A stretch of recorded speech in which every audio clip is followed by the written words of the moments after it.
Hi there! You all seemed pretty interested in the sonogram, so I'm continuing with my series on 3D sound.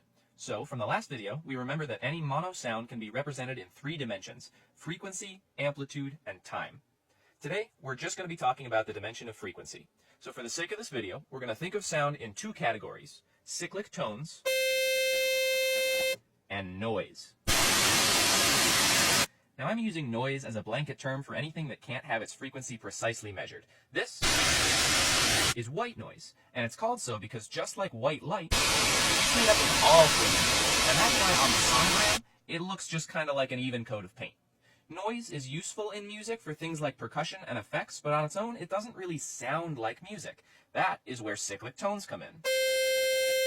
Now, human speech is made up of both noise and tones, but watch what happens when I start singing.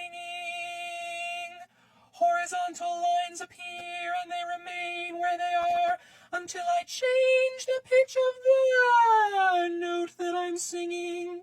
So now, it's much easier to accurately measure a frequency because the tones are isolated. Now you're probably thinking, I see multiple tones here, but you're only singing one note.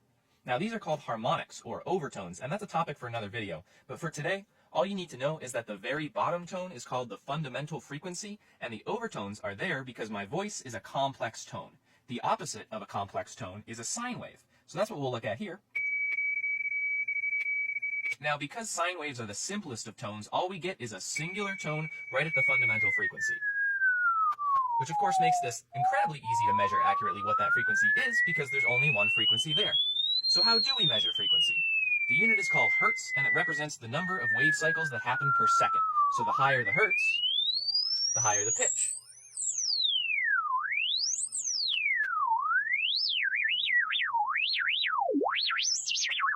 For those of you that are wondering, yes, that's exactly how R2-D2's voice was made.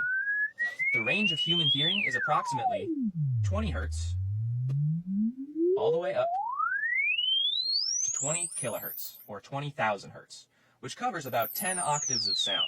You probably won't be able to hear it at both the top and the very bottom of the range here, especially if you're listening on a phone speaker, but the sonogram does show the whole spectrum of human hearing.